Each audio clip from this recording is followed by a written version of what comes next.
Welcome to this week's episode of Living with Cystic Fibrosis.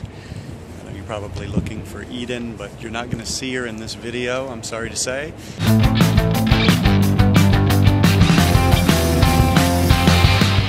Because this one has to do with parents of children with cystic fibrosis. And this is part of living with cystic fibrosis. The parents and everyone in the family lives with this illness. And of course the one with cystic fibrosis has it worse. But we're here to support Eden. And we're over here at Loma University Medical Center in Loma, California for the annual Cystic Fibrosis Parent Education Meeting.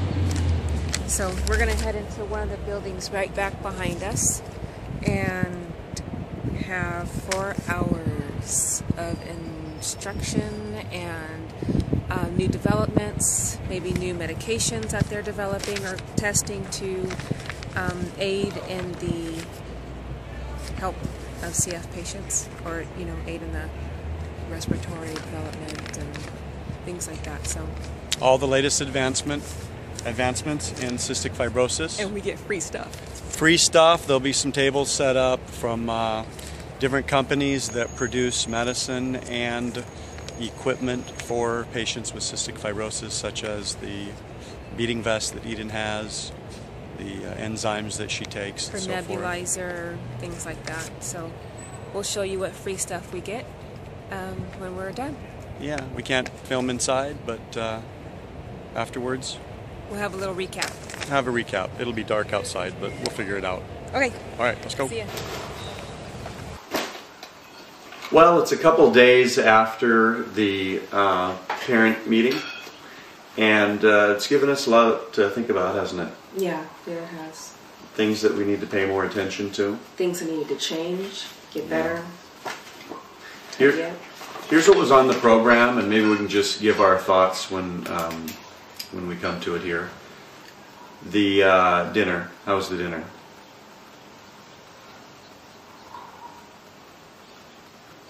Okay. It was okay. It was all vegetarian, so it was kind of difficult. Okay. I thought this was really good, from gene to disease, explaining about the DNA and everything regarding cystic fibrosis, the defective gene, and how each of us are carriers. And so there's a 1 in 4 chance that your child will be diagnosed with cystic fibrosis if both parents are carriers, right? But it was complicated, but I enjoyed that. What else? More complicated talks, highlights from the North American Cystic Fibrosis Conference. We tried to follow along as best we could and got lost within minutes of them speaking.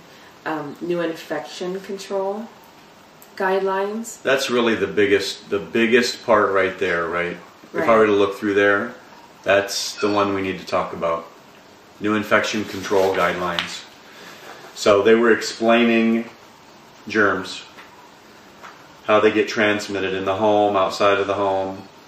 And I think it was kind of a wake-up call for us, because we were able to see that we were not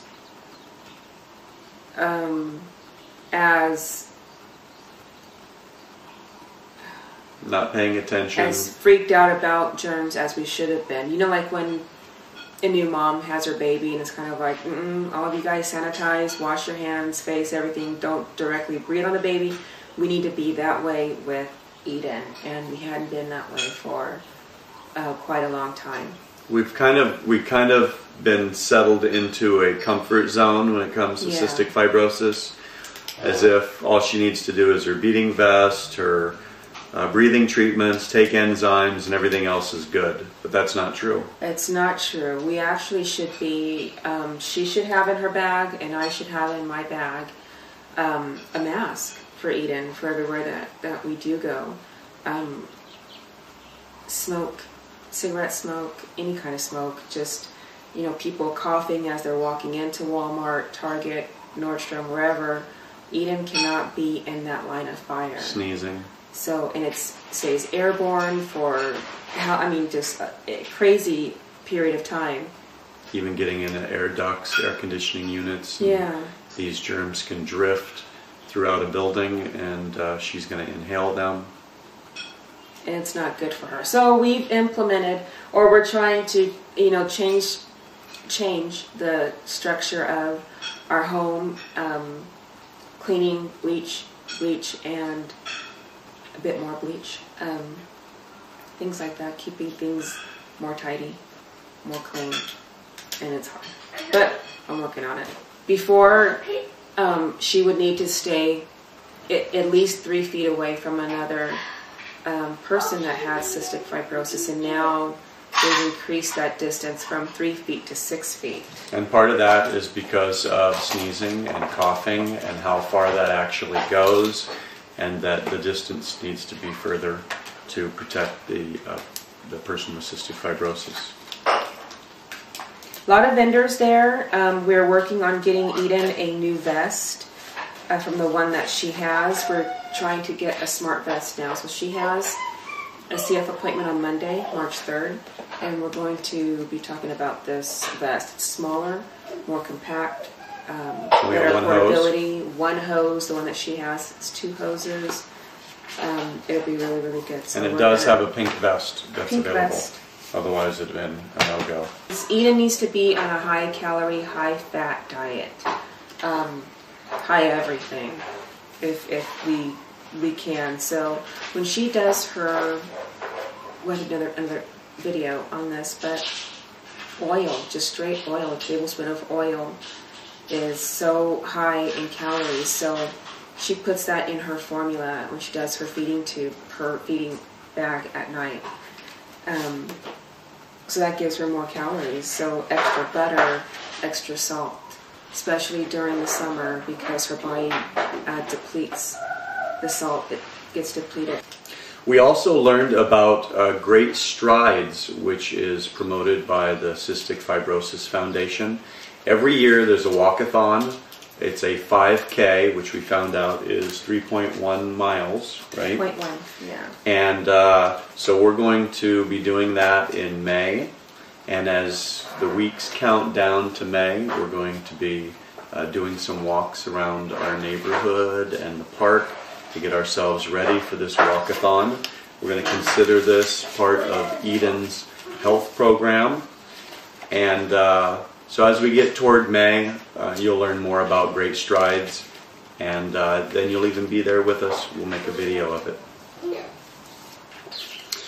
So it's a lot to read, a lot to get into. It's kind of overwhelming, but we'll just take it in stride and get to it when we can, as we can.